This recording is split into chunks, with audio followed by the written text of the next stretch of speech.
So, I have just gone to AMC's unseen screening, which was, to my delight surprise, Spy X Family Code White. So, let's talk about it. Spy Family Code White. Okay, so this time for the unseen AMC screening was the anime film Spy X Family Code White. I didn't expect this to be released in, this sort of way. It's never happened. So I was quite delightful when I saw the Crunchyroll little symbol animation come up, and I was like, oh my god, it's Spy X Family.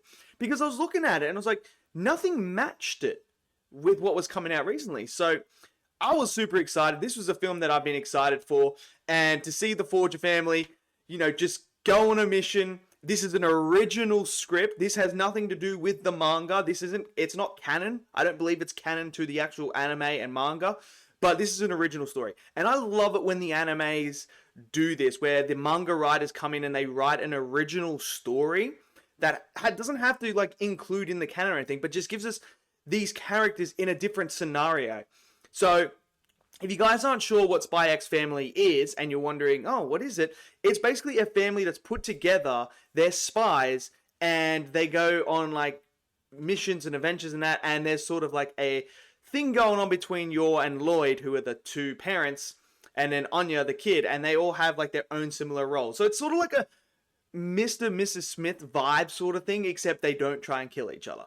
So this film was a delight. It was an absolute delight. I had a ball with this. This is not your serious anime where it's like a Vinland Saga. It's not like that. It's not like your Shonen Jump magazine, Shonen Jump, Shonen animes. It's not like Dragon Ball or anything like that. What this is like very much a slice of life comedy sort of anime where you can just sit back, have a bit of fun, relax, don't take things too seriously, and just enjoy what you get. Because that's what this film was. I had an absolute ball, like I said.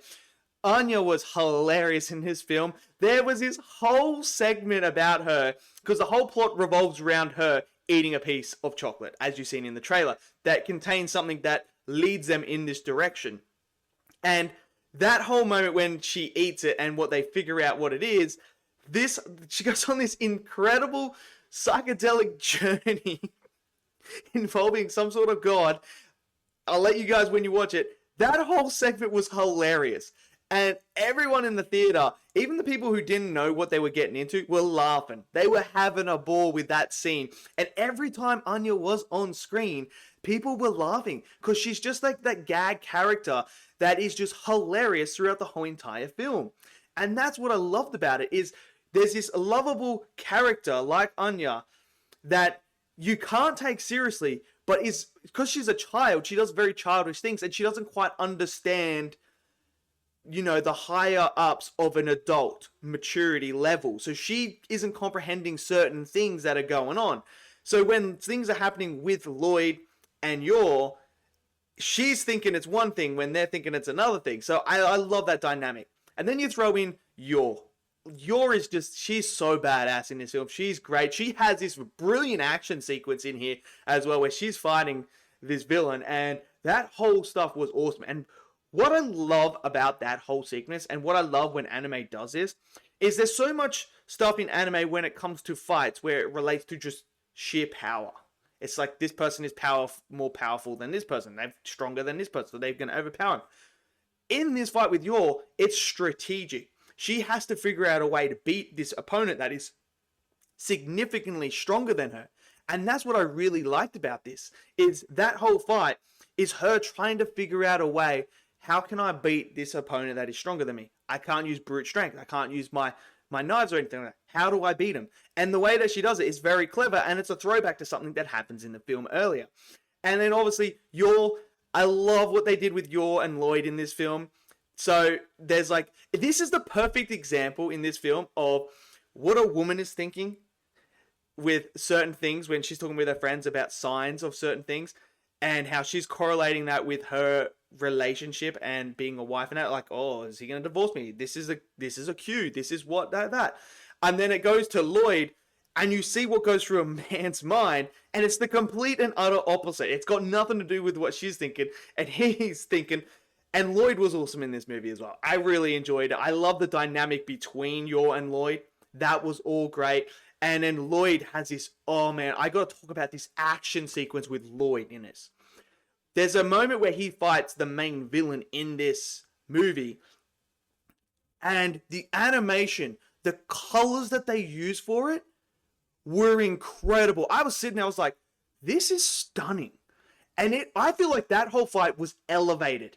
It just elevated it to the next level. The orange, the blue, just the different way that they did it from your traditional anime fights. Really enjoyed that aspect of it. I thought that was a really nice touch of it. The story itself, I enjoyed the story. Like I said, it's not canon, but it sort of ties into things that you will know from the anime and manga. So I really enjoyed that aspect. I loved the story and just how much fun I had with this film. That's really what it is. I laughed so much in this movie, just from, you know, the little jokes, the little subtleness from the characters.